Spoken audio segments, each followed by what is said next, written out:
This is Trend Following Radio, where great thinking comes alive.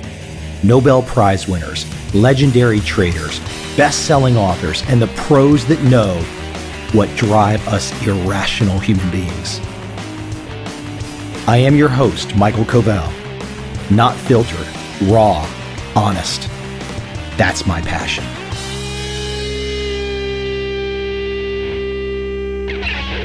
Before I start with my guest today, I want to read something that I really enjoyed that I found over the weekend.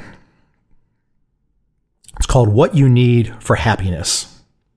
So what does make you happy? What do you need for happiness? You can strive for happiness and external things all you like. House, job, car, a loving partner, food, drugs, shopping. But those don't make you happy, at least not for long. And when they don't give you continual happiness, then you have to keep striving for more. And your happiness is always the subject to the whim of these external things and people. You can also find happiness within.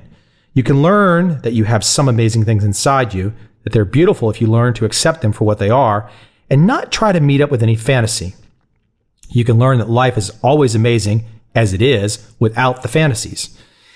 And because the happiness is within, you aren't subject to losing it because people aren't in the right mood or because of external events changing your source of happiness. This means stripping away the fantasies one by one. It means looking within and learning to be okay with what you find. It's not an overnight process, but the amazingness is already within you. It's all around you, and actually within and without are not different things. No fantasies needed. I just thought that was a great excerpt. That's from Zen Habits. That's just a great philosophical foundation. I mean, you can tune in with the objective of learning how to make money, and that's the primary reason a lot of people are tuning in. But you got to be well grounded for this purpose for money. You got to be well grounded as to what happiness even is. So once again, zenhabits.net. Today on the show, I have Steve Burns, and I think you're going to I think you're going to enjoy this. Steve is kind of an upstart, and in my wide variety of interview candidates, I think Steve fits the bill. I think he will definitely bring some insights, and coming from a different point of view and perspective and a growth curve than perhaps other guests.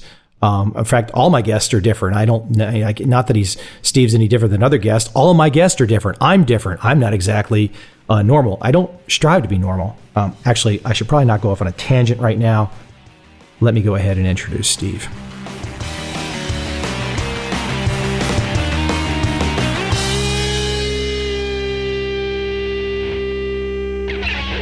So today on the show, I have Steve Burns, and Steve and I have met through Facebook. And the best way that I can think of Steve is he reminds me of, and for all I know, we could be the same age, but in terms of how we've both approached our worlds, he reminds me of myself, except just starting a decade later than the way I was, when I got started. And what I mean by that is that Steve he trades his own account, and he has written 2 books. And the most recent one is New Trader, Rich Trader, which you can find on Amazon. And I think it's really good because I've had a lot of, my guests have been, as everyone knows, my guests have been really, really varied. But I like the idea of, I don't want everyone to be super well known. Steve, you might end up being super well known in the near future. But right now, I think you're flying under the radar a little bit. But thanks for joining me today, Steve. I'm glad you have me. So let me jump in. So your background. Okay, first off, where are you today? Where I'm at today, I'm in Nashville, Tennessee. Nashville, Tennessee. Okay, I've never been to Nashville. I've driven through Tennessee, but I've never been. I guess having grown up in Virginia, but I've never been in Nashville. Let me ask though. When did you first get interested in the markets? How old were you? Oh, goodness. When I was a teenager, maybe 16 years old, I was fascinated with compound interest tables. And I would, for fun, go through and see what money would compound at different rates over 10-year periods. So I started, in my teenage years, I was always fascinated with numbers, with earnings, percentages, growth and capital, stock prices. It just was a hobby to me. This was not a typical conversation of many teens, though, Steve, right? No, there wasn't very many other teenagers interested in crunching numbers at 16 years old. No. You were flying solo on that one. Yeah, I was an absolute lone wolf when I'm 18 and 19. I'm excited about starting accounts and seeing what I could grow them to. While everyone else was just wanting to party, and have fun. And I was thinking about, retirement. So you were when did you start trading? I started. I was about 18 years old, and came from a very humble background, so I didn't have a lot of capital, and I started with nothing. And my company that I worked for at the time actually gave us profit sharing and let us invest it any way we wanted to. So I actually started growing my capital at 18 years old in a tax deferred profit sharing account. And what year would you have your initiation to the markets? When did you start? 1992, I think, was my first distribution year where I actually had some capital, which was thousands of dollars, and I just thought that was just so much money when I was 19 years old. And so you basically you're having to figure out what this retirement account is and start making buy and sell decisions. Oh yeah, it was just fascinating to me. I felt it was so much opportunity to make money. I mean, I would read mutual fund prospectuses for fun and to see what I could put my money in to grow. Okay, well, so even at 18, you've got this retirement account. So what was your first initiation, though? What was first coming across your table in terms of insights, like how to make market decisions? What were you reading early on? Well, early on, it was really just the newspaper, the Wall Street Journal, and and looking at stock charts in the stock prices in the daily newspaper. And my own stock price in my company was quoted on our computer screen. Well, not at that time. It wasn't a computer screen. It was still like on the wall and stuff. So I started getting fascinated by the movement and the stock price of my company itself. So it was very, very basics. And was that something that was talked about at your firm? Oh yeah, when we were hired in, he talked about the importance of buying stock in the company, and we were at that time one of the hottest growing companies in the late '80s, early '90s. It was actually the grocery chain Food Lion. Okay. And it grew wildly for many, many years until it hit the brick wall and it went down for a while. So I guess early on it was the typical news, fundamentals, mutual fund prospectuses, and was this essentially a buy and hold type thinking at the time? That's where I started. That's the very first thing in the stock market was the typical buy and hold, be an investor. That's how I did start. And it transformed from there. So where was the pivot? Where was the pivot from? You mentioned you say. I mean, like a lot of people, and you're very humble about it. You say I'm from a humble background, didn't start with much. You're believing in buy and hold because, frankly, that's what you were being sold. Wall Street was selling it loudly and proudly. Buy and hold, you'll be fine. You get your 12% a year guaranteed, or at least that was the promise, essentially the implied promise. When did you pivot? When did you pivot that buy and hold was a problem? In the late '90s, I had built my account up to a good sum for me at the time, and I started getting very aggressive in technology. I just thought, this bubble's going to fly forever. 98, 99, I was just fully loaded in tech mutual funds. Anything I could find tech, high growth. The Munder Net? The what? Munder Net? No, not that aggressive, but some of the worldwide funds and the Janus Growth Fund and some whatever tech funds that my company offered at the time. And the returns just got absurd, 40% a year, 50% a year. And this wasn't even individual stocks. This was a basket of high growth tech stocks and high growth stocks. Well, the Nasdaq was up 99% for 1999, wasn't it? Yeah, I think just the index. With very little risk, I was up. I think it was something crazy, 60 or 70% in '99. Just some a diversified investment account. So you had already become a legend. Yeah, I'd had enough money. I mean, I had enough money to pay my house off in 1999. It was crazy, the growth, and I was like everybody else, not understanding that they can go down. Right. And I had enough. What I had was amazing. And then then the March 2000 peak hit, where the euphoria hit, and I thought I was invincible, and I thought I was a genius. So, I mean, obviously, we know what happened in March of 2000, and we know it bottomed out in the fall of 2002. What was happening to you over those 2 years mentally? Yeah, I was mentally, I didn't understand the both directions, so I kept thinking, you buy the dips, you sell the rips, some swing trading in the uptrend. I thought, and I was doing this with a retirement account, tax deferred. But I kept trying to buy the dips, and then there was that little spurt. It rallied up a little bit in September 2000, and I got back a little bit. But it was a point when it just rolled over the second time, and I ended up having a 50% drawdown from my equity peak over into 2002. Okay, so you're at a 50% drawdown. Truly, I want to. How did you really feel at that moment? Give me, how did you really feel? Yeah, it was devastating to me. Like, I was just a state of confusion. Like, I had been lied to by all the mutual fund companies, the buy and hold, even one of my personal finance gurus, Dave Ramsey, with his investment advice. Buy over the long term, dollar cost average in. And I was thinking, you just can't sit here and watch your money evaporate. I mean, that's just crazy. I thought there has to be a different way. But let me ask though, at the moment you're at a 50% drawdown, truly, what kind of did you sit in the big chair in your house and stare at the wall? What did you do? What did you do at the moment you're in a 50? Now, because a lot of people are in a 50% drawdown at that time. So what did you do? How did it manifest itself? These feelings of being upset. How did it manifest itself? There was two things. One thing, I thought, I'm going to get this money back. I'm going to get back to my peak, and I'm not going to give it back next time. That was, I almost vowed to myself, I will get back to where I was, and I will keep it. And that was one promise I made to myself. I will not give that back again. And I looked at my library. I've got a home library, almost 1,000 books. I'm a huge reviewer on Amazon.com. Reading is one of my biggest passions. And I looked at my 4 bookshelves of books. I looked at my investment. It was one shelf. I had probably 800 books, other books, but I had one shelf of investment books, the typical.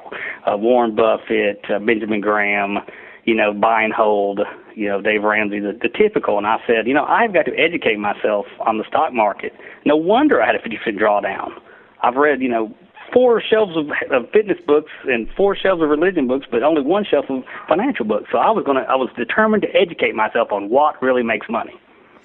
Let me go back, because you brought the name up. I really have probably only listened to a few shows, and I can't say anything negative about Dave Ramsey telling people, "Hey, get out of debt." There's nothing negative in the world about him saying that. However, and I did put this in my book, Trend Commandments, I did take a comment that he had put about managed futures, essentially trend following. Mm-hmm. And I put that in my book, Trend Commandments, where he basically said, look, this is a bunch of bets on direction. What a joke. And basically saying this is not what you do. So let me ask you, though, for your view. I mean, like I said, we can agree that the sound, live right advice, get rid of your debts, don't spend more than you have. I mean, obviously Ramsey's right on target there. Nothing negative to say. But what do you think is his motivation to just keeping the Pied Piper mentality up of buy and hold in the face of what we've seen, 2 S&P 50% drawdowns in the last 12 years? What do you think is his motivation to doing that? Yeah, I really think, and he is my personal finance guy for 95% of the things. I mean, he's, like you said, he's changed my life. I have nothing bad to say about him on any of his personal finance advice, the dangers of consumerism and debt. But I 100% disagree with him on buy and hold, because I don't think he really educated himself. I think he just read the mutual fund propaganda. I think he saw the charts of, no 10-year is a losing year. You make money almost every 10-year period in the stock market. But what if you bought in at 1929 and you didn't get your money back till 1952? I mean, that's a whole other ballgame, and I don't think the reality of that. I don't think he's really studied the reality of that. When you're a person and you're buying in, you're starting to buy dollar cost average in March of 2000, and you're taking that hit. I don't understand why he has not done research. The funny thing is you and I both have a little notoriety in the investing space to varying degrees, one could argue. We both have less notoriety than Dave Ramsey. But I think when you lay that analysis out, and I'm sure some people will hear this and maybe they trust the guru status that's on the radio every day, no matter what. But just because you have a huge megaphone doesn't mean you're right. I mean, for example, if as much time as I've spent on trend following, as many stones that I've unturned, if you came on my program and you were like, hey, Mike, this is Steve, and look at all this research, and it just, maybe it doesn't poke holes in trend following, but maybe it shows a better way, a better foundational way, I'd be like, I'd have to accept it. I mean, I would have to be open to what you would bring to me to be a better way. And I think what people need to understand is that you and I are having this conversation about Dave Ramsey, and he's just not open to a better way. You are completely correct, Michael. I mean, he'll attack people if somebody will bring up the hypocrisy of you don't believe in consumer debt, but you invest in mutual funds that invest in banks. You know, they're like, we don't understand that concept, and he just is a closed-minded. Oh, people bring that up? People bring that up? Yeah, because I'm a big fan of him. I mean, I agree with his personal finance. Sure. And his business management, his entrepreneurship, and I agree with him so much. But I don't understand why he will not open his mind, like you said, because the reality is his buy and hold that he's pushing is nothing but a huge long-term trend-following system, betting on the U.S. stock market always going up, and it's always growing. And that's what's so ironic, because I think he's actually pushing a bad trend-following system, because there's no exit until you're old enough to start moving into bonds. Well, that is the interesting thing about buy and hold, is that the exit strategy apparently, you know, you just buy it, you hold it, you trust it forever, and then magically, when you reach some point in retirement, you will just check out, and everything will be at all-time highs for you when you are ready to go party in Del Boca Vista, and that it'll all be magically at all-time highs. Yeah, it's a good point. No exit. But let me bring you back. So you're going through the .com meltdown. You're learning these lessons. You're realizing, hey, my reading materials are not up to snuff. I need some new inputs. So I know there's going to be some kind of a pivot moment, and I don't know what it is. We haven't talked before, except just Facebook comments in here. But what was the pivot moment for you? What made you start the wake up process? It's usually one thing for most people. Yeah, there was a book. There was one book that changed it, that turned it all around after all the investment books. Because I was in the fundamentals and investments, and I read a book that sounded like such a gimmicky book. It was called How I Made $2 Million in the Stock Market by Nicholas Darvis. And I thought, what a gimmicky book. And I kept seeing it recommended on all these online. And I kept seeing all these 5-star reviews, and I kept on thinking, my goodness, this is ridiculous. I just need to read this book. And actually, I read the book, and it showed how a dancer who traveled around the world, who didn't even trade live markets, turned $18,000 into $2 million back in the late 50s, early 60s. And the way he did it, and it was a very old form of trend following is what it was. It's what he was doing was trend following. And it just blew my mind how he was able to do it with such simple concepts. And the moment I'd read that book, a light went on, and then I started knowing what path to go down. And that book was the pivot moment that I learned the concepts and all the basic principles of trend following, but I followed it up. Your book, Trend Following, was a huge pivotal moment. I think your book probably did more to help me than anything with the principle that you gave with what the top money managers use, along with William O'Neill, how to make money in stocks, and Van Tharp and Alexander Elder. Those 5 books was the core of what I learned, and from there it was a successful path from there. I have to be perfectly honest, and I don't say this that I'm trying to be smarmy or not prepared. I've not read the O'Neill book, and I've not read the Darvis book. Yeah, it's like trend following for stock traders. I think the majority of it's amazing though, Michael. If you've never read those, your principles mirror the principles that they use in a lot of ways. They're not mechanical, longer-term trend followers, but it's the same principles. And it really amazes me that you have not studied them, because what you've uncovered with your research is very similar to what they do. Well, it's funny. It's funny that you mention it, because I think what happened to me is when I got started in this, I came in through the CTA space, through the guys that were the futures traders. And so, when you come in through the Turtles and John Henry and Bill Dunn and Milburn Ridgefield and Campbell and Company. That was my entry. And once I came in that way, I just kept going down that path. And the thing that was so useful for me, and I've mentioned this before, was just the track records, which gave so much truth to the words. I mean, it's one thing to write principles, but then when the track records match the principles, it really is a whole different discussion. So yeah, I think I also avoided the Darvis book for the very reasons that you said you did initially. Yeah, it just seems I thought it was such a hokey title and it was ridiculous, and I had no idea it was a true story. I thought it was just a gimmick. And the guy was already a multimillionaire. He wrote the book, which is very odd to that they would write their own book and go through the trouble. But I'm like you, the Turtles principles, even the Richard Donchian school of moving averages and crossovers, and so many all-time highs at so many days, 5-day all-time high buys. It's very similar to what Darvis did. So he did it with growth stocks. And then William O'Neill Darvis was one of the books that inspired William O'Neill, and he took the Darvis system and created an entire, like almost a scientific system where he studied all the greatest stocks of all time and what made them move and what the fundamentals were and then what the technicals were. Because the William O'Neill school, and I think Gil Morales and Chris Casher also were in the school, is where our watch lists are more fundamental, things that have the potential to trend, but then our trading is very mechanical, our actual price trading. So you go ahead and we're going to talk about this too. I know you actually wrote, and I should clarify here too, because I don't want to make sure that I was clear in the beginning in my introduction for you, is that the reason I said the similarities is because, if I had to start over my process today, and I know your first two books are self-published or with a small publisher. A small publisher. So essentially doing self-publishing. But if I had to do it over again today, and I was starting in 2012 versus 2004 with my first book, I don't really think it was the greatest. The option of doing the self-publishing really wasn't the option in 2004. It is today. And I think back that today I probably would have gone self-publishing first.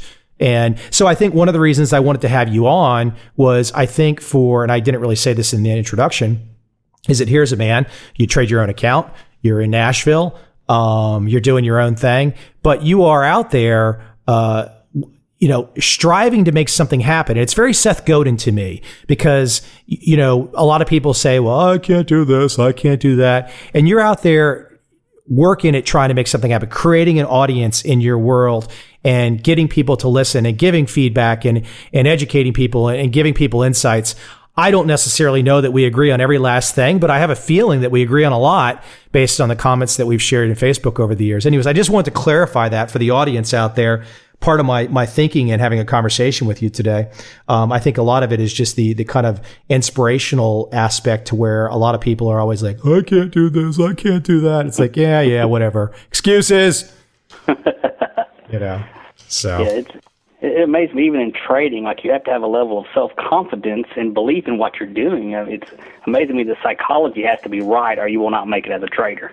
So I'm going to jump in here though, because I got your, I want to let you elaborate on some of these things, and you probably have stories or analogies or anecdotes that go with some of these. And some of these are some of the chapter titles from your New Trader, Rich Trader book. And I'm just going to kind of jump around on you and let you elaborate. So, new traders bet the farm. Rich traders carefully control trading size. Now, to me, that's a very clear statement. Let me just read it again real quick. New traders bet the farm. Rich traders carefully control trading size. Now, that is a very clear statement to me. However, for some people, they might hear that and they might not know exactly what you mean. The floor is yours.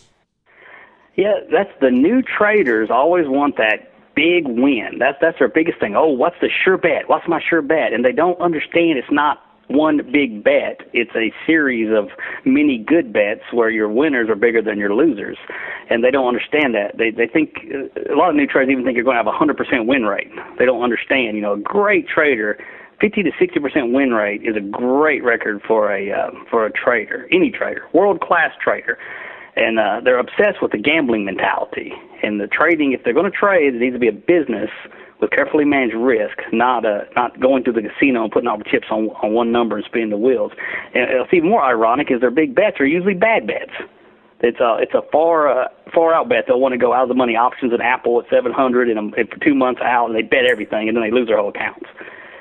And that's what they don't understand. Even if you bet 10% of your account per trade, you lose 5 times in a row, you're down 50%. You're blown up because you have to get 100% return to come back. You have to get 100% to come back to even. And I don't know many traders that are good enough to get 100% return in a year. Look, you could walk out of Nashville today and go to any convenience store, and there's people lining up down the block to buy lottery tickets. You know, sometimes people question why I put a segment on the lottery in my film, and I think you're making the case not betting the farm. You know, there's a speech that I have from William Eckhart. I mean, it's a speech. It's an audio interchange that I have from William Eckhart, literally from the early 1990s. It's flat out classic.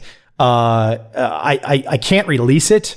You know, I can't really I don't really want to get into why I can't release it, but you know, people are protective of their work. However, it's fantastic because he talks about a lot of these issues. And one of the things he talks about is the utility value of money. And the reality is, you know, if you don't have the chips to play, I mean, you're toast. I mean, so at some point in time, you can't lose all your money or you can't play.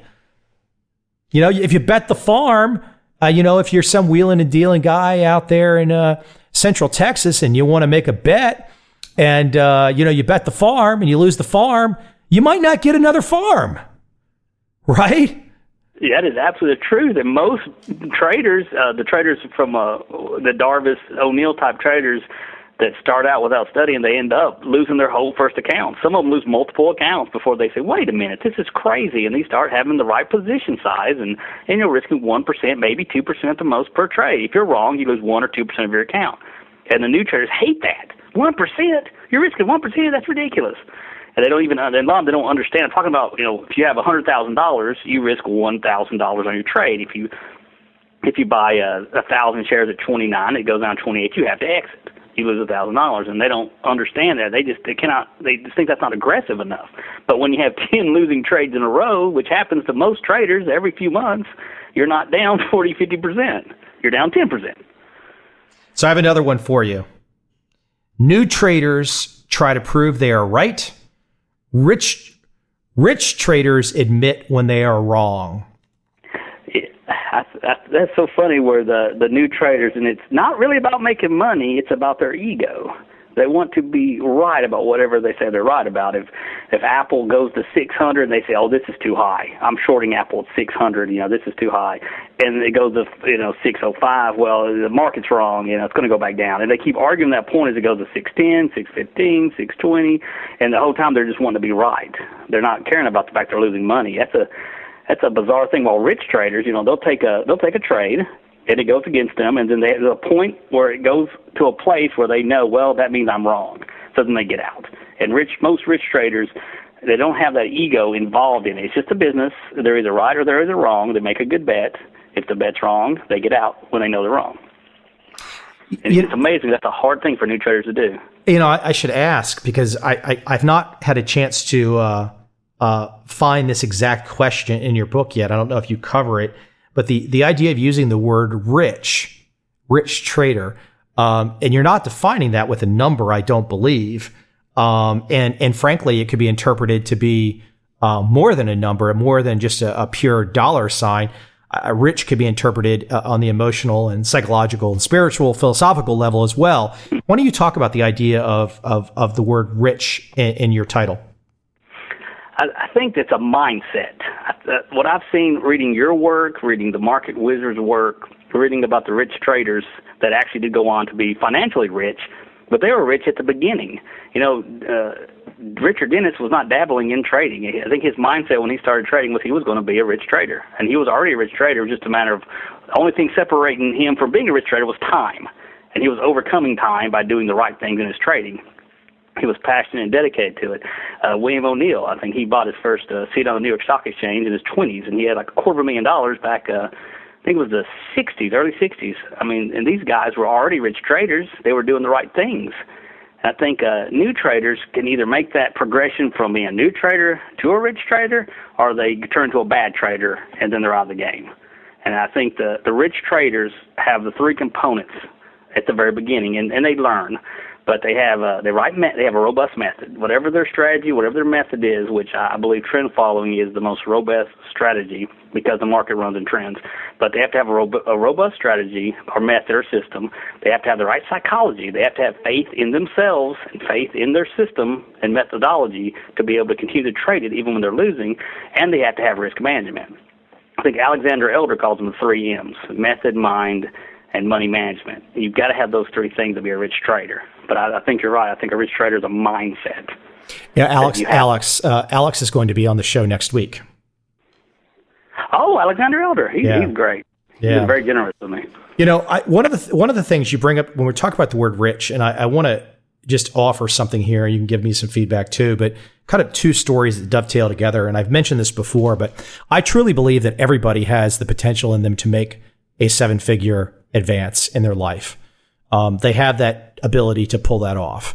That is the one where you can do the hard work, you can imagine it, you can get there. And it doesn't have to be luck.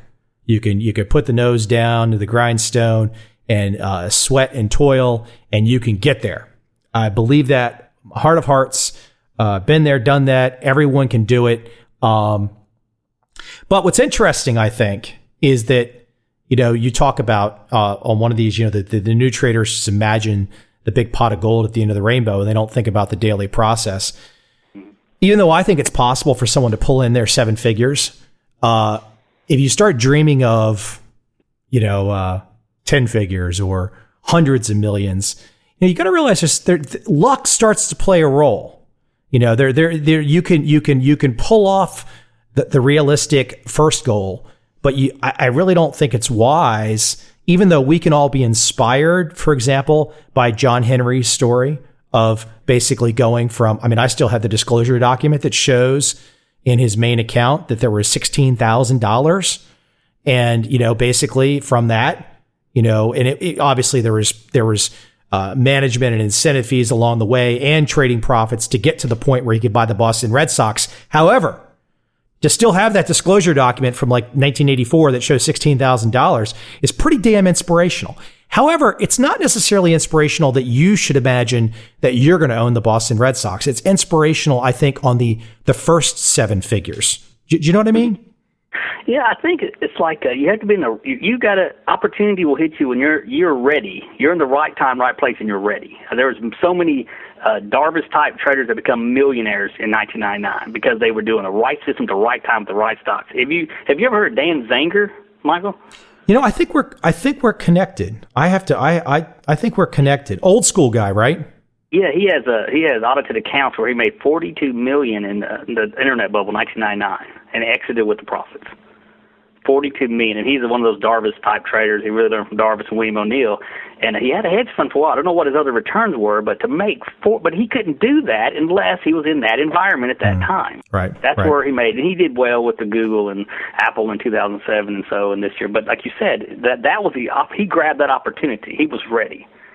But there was a luck element there too, because you have to be sitting. It's kind of like the is it Gladwell's book Outliers, where he talks about, you know, all these computer guys all were born in 1957 or something like that, right?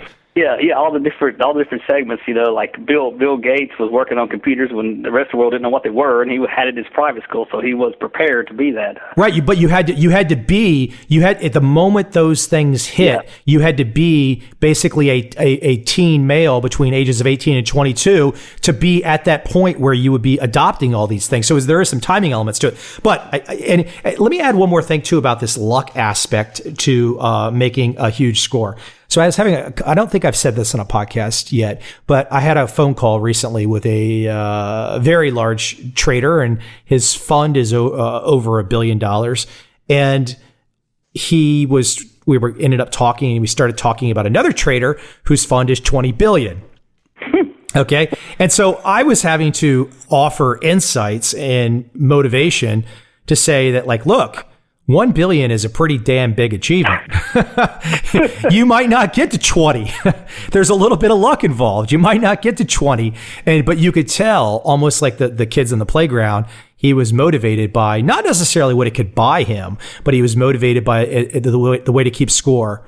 And if he could surpass it, if he could build it up. And I don't think there's anything wrong with that, but I think you just got to keep in mind, you don't want to emotionally allow yourself to go sideways over goals that are extremely large.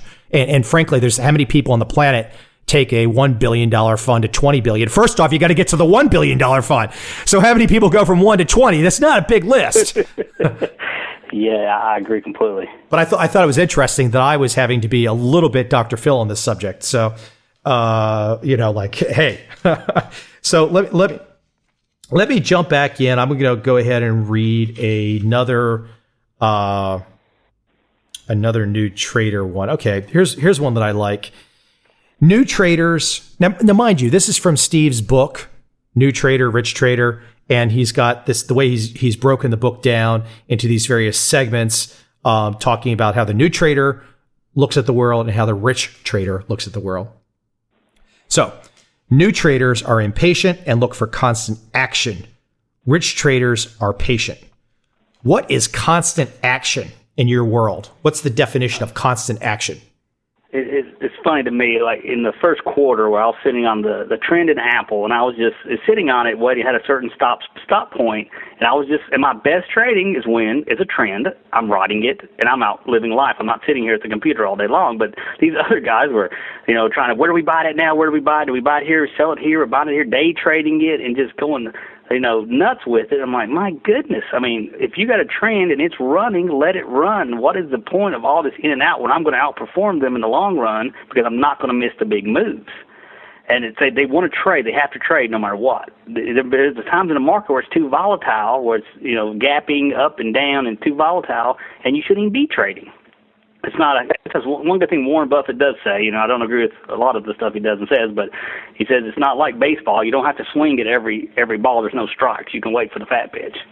Now, you're online quite a bit, interacting with a lot of new traders.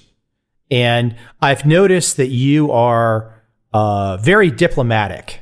It would be your Southern upbringing has made you very diplomatic, and you don't seem to walk around with a sledgehammer as much that I might have walked around in my earlier youth with a sledgehammer. So you seem to be very patient with in the middle of a lot of new traders who, frankly, maybe have some.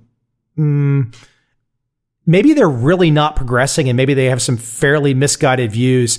So do you sometimes look at some folks and just realize that they might think they're at a certain stage of success. They might think they're at a certain stage of understanding, but you look at how they're talking and acting, and you realize they've got a long way to go, and perhaps a few accounts to blow out before they get to wisdom. Yeah, it's like they ignore the psychology and the risk management, and they're telling me all these huge gains that they make, and I'm thinking, my goodness, every time you make a gain, an oversized gain in a short amount of time, then there's a downside to that, because most of them they're not asymmetric trades. They have a huge downside risk along with their upside risk, and they're patting themselves on the back because they're up 50% in a few months, but they're trading so big they're going to blow up in just a matter of a string of losses. Especially when they use stock options. I think stock options is one place they can buy lottery tickets with the same odds as a lottery. They go way out of the money, make huge bets, and they don't realize that the odds and the delta is the same. They got like a 1 in 100 chance or 1 in 50 chance of being successful, and they get one big hit and they think they're geniuses, and they don't know they're destined to blow up. And I'm like, I just tell them I wouldn't do that if I was you. The odds don't look good on that trade.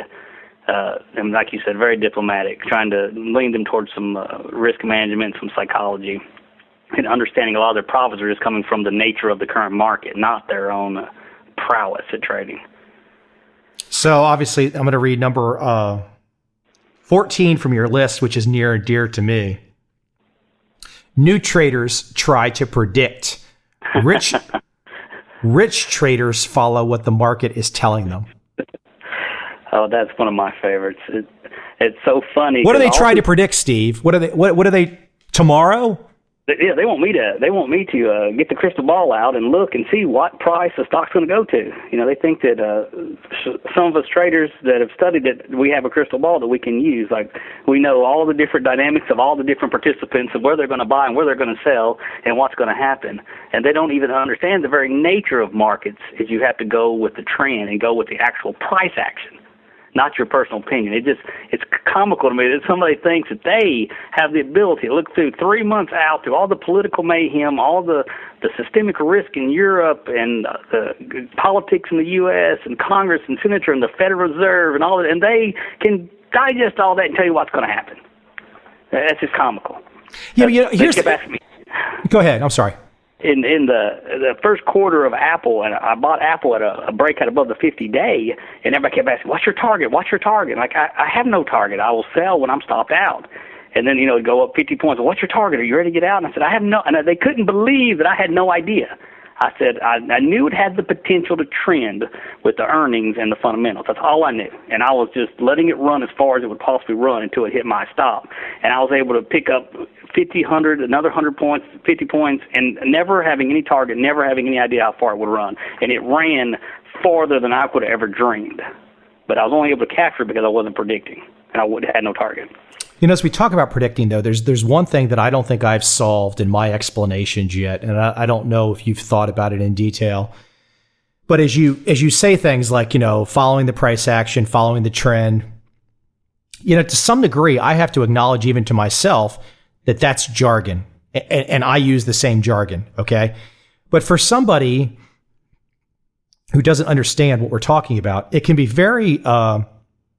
which is, I think, the vast majority of market participants, even if you explain to them trend following, I still think there's a certain kind of like the blinders kind of glow, they're just like a glazed donut that goes over their face and they can't see through it. And I think the trick is how do you everybody wants to imagine that you're investing, that you're buying a house and you've made an investment. And what people don't get is that this is like a video game. It's like Pong circa 1976, and the ball is just bouncing, and it's just randomly bouncing, and you don't even know if you say the ball is the Nikkei or the S&P or gold or silver or corn or Apple, and the ball is just bouncing, but you don't even know the name of the ball. The ball's the market, and so if you know this ball is going to be constantly bouncing, then the idea in the video game world that we exist in is how can you devise a strategy to make money from these random bounces? And I still just don't think that myself, yourself, that we've got we can give these big picture ideas, but the idea that the bouncing ball, you can profit from it without knowing anything about it, that's really tough to get across.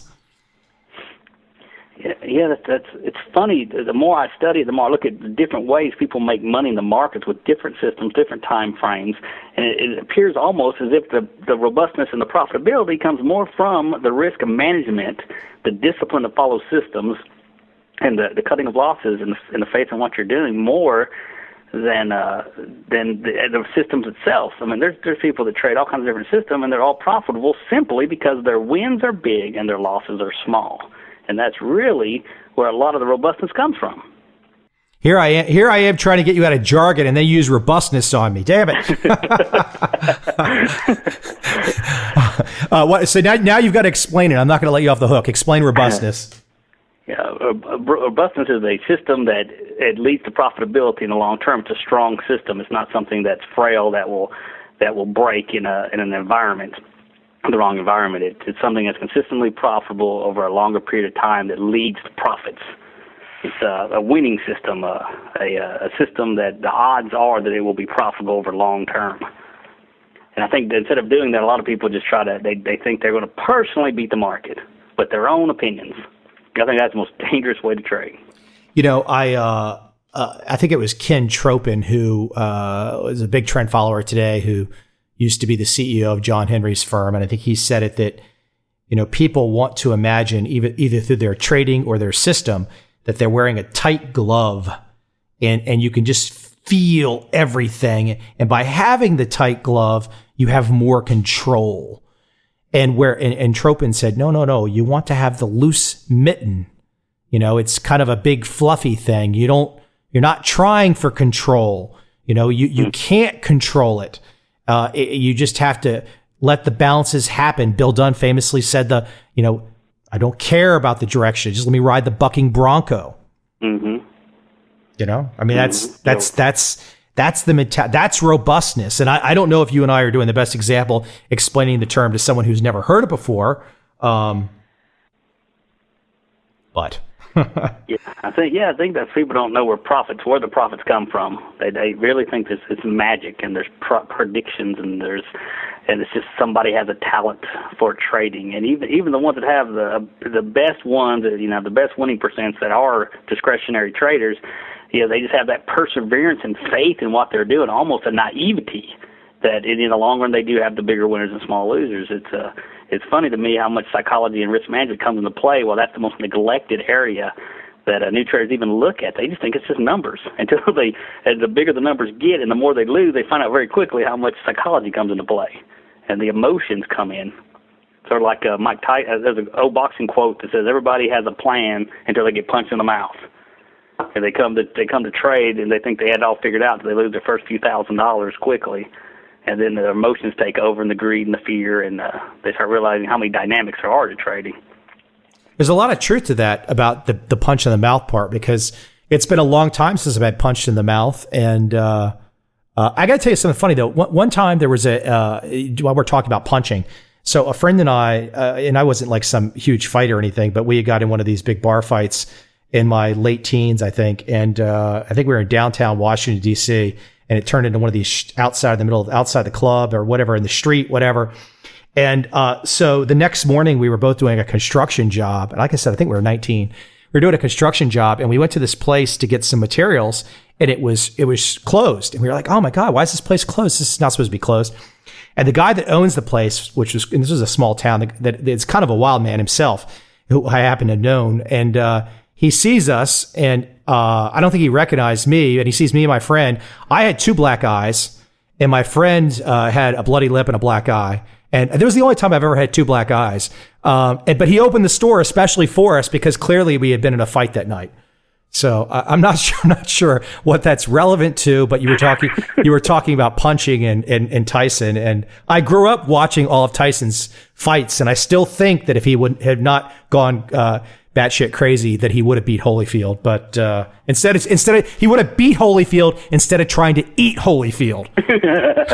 Yeah, I saw some of his too in the 80s. It was very short matches, very, very short. Yeah. Sort of like some of the option traders matches with the options markets, very short. Yeah. So let me see. Which one do I want to go with here? I'm going to go with a couple more. We don't have all morning, so let me see. Which one do I like? Okay, this is fairly simple sounding, but I think you can expand on this one. So new traders act like gamblers. Rich traders operate like business people. So when you say a rich trader operates like a business person, I think most people can hear, a lot of investors are gamblers, and they know what that means. They've been to Vegas, they've seen that nonsense. It means you're going to lose money. So what is it? When you say operate like a business person? Because the last thing I've heard recently is that there's a good portion of Americans and perhaps around the world that really believe business people are pariahs, mean, bad, and perhaps there are some billionaire jackasses out there that are trying to do really bad things to the world. But I've been an entrepreneur for over 15 years. And if somebody wants to criticize me without knowing me, without following my actions, just because I'm a business person, that's their right to do. It's fairly short-sighted. So what is a business person to you, and why are the rich traders thinking like business people?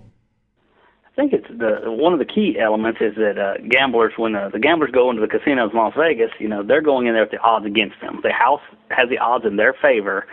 The house has the odds in their favor, and the gamblers is against the gamblers. So the longer they play, the better the odds are they're going to lose all their money.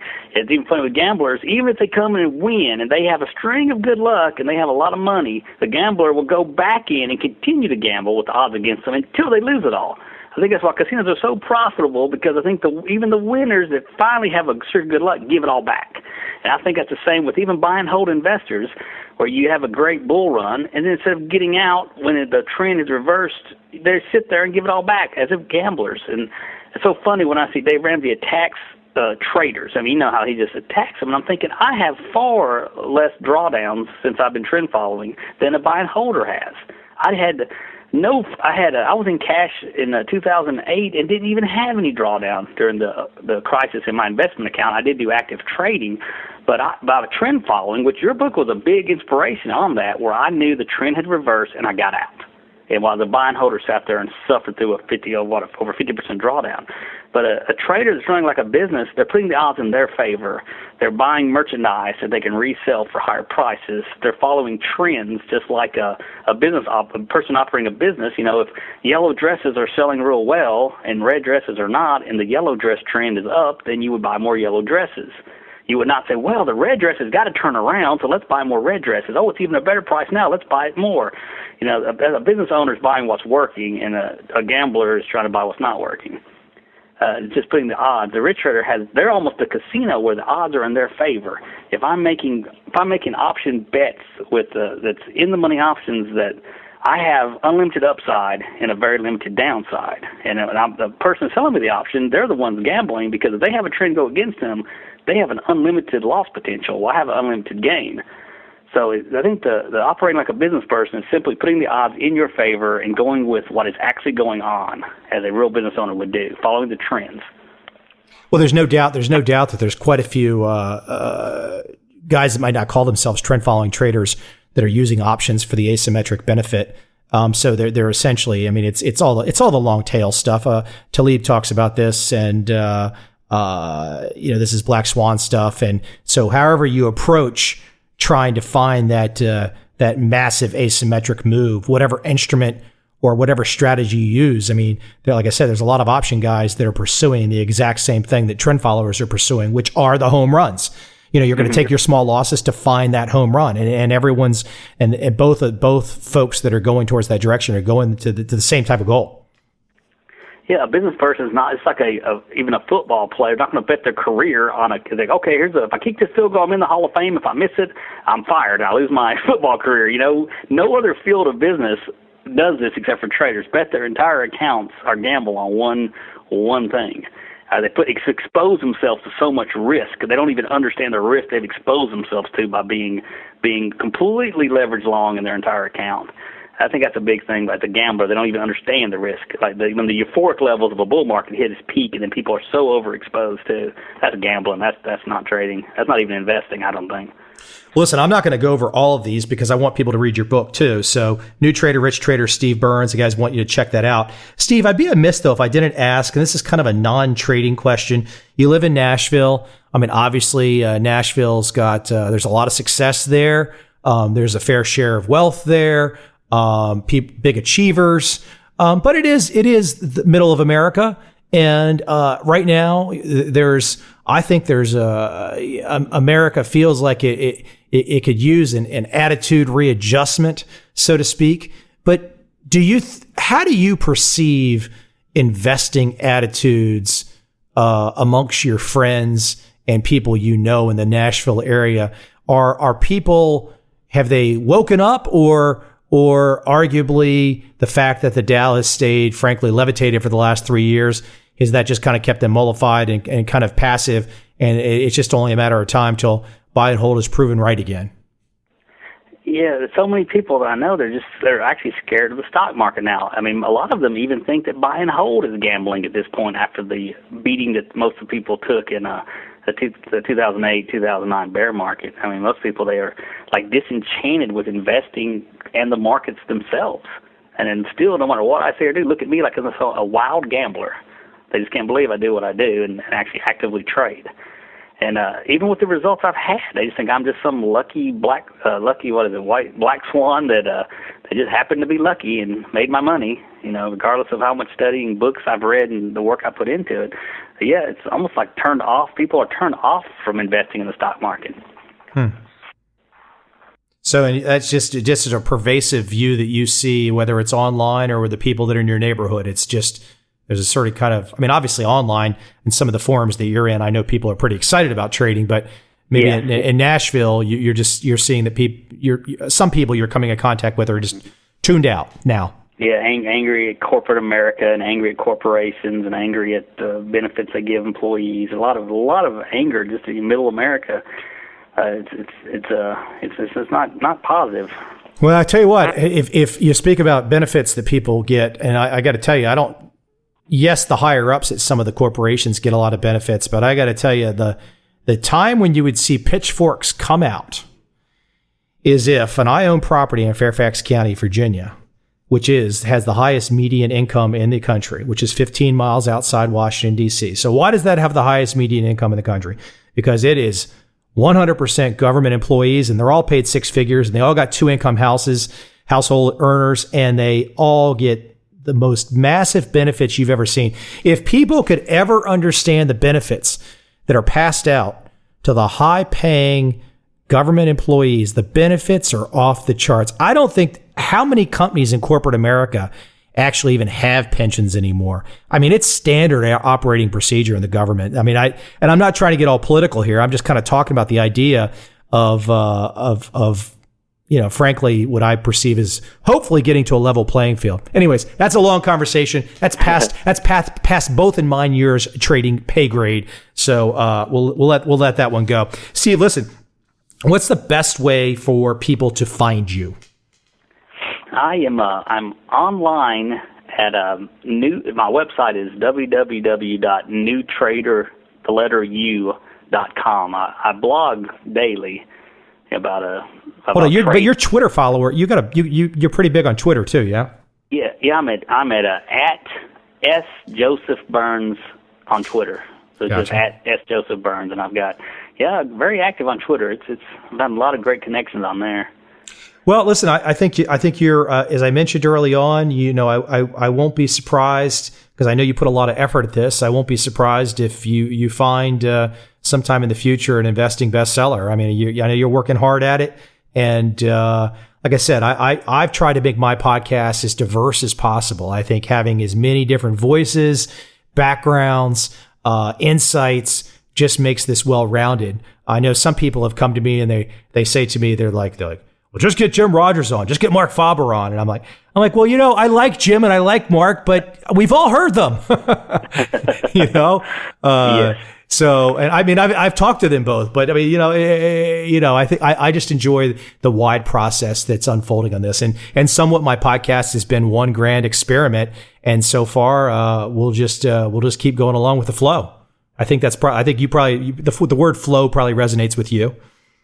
Oh yeah. I've enjoyed your podcast too. You've got what an amazing all-star lineup you've had. Anybody, almost like my wish list. Hey, interview these people, and you got them all. Well, it's been fun, And it's funny, the thing too is a lot of people come to me and they say, well, why don't you interview this guy? And it's kind of hard when David Harding has given me multiple interviews already to go back and ask the guy who's running a $30 billion trend following fund, hey, can I have another interview? I mean, you got to be somewhat grateful for the access that I've had. There's a couple interesting guys that I'm going to get on though that are really, really classic names that I'm prodding gently along. And they will eventually come on board. So. But anyways, Steve, it's been good, and I will see you online. All right, sounds great, Michael. Thank you. Take care.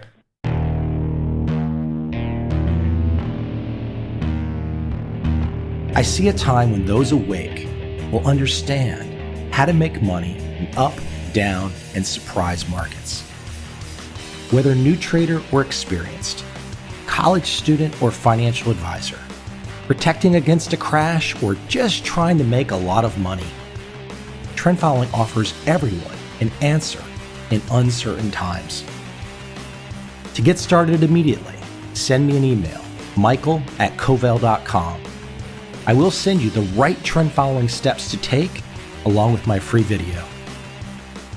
But if you want to buy and hold, trust the government and trust Wall Street, this is absolutely not for you.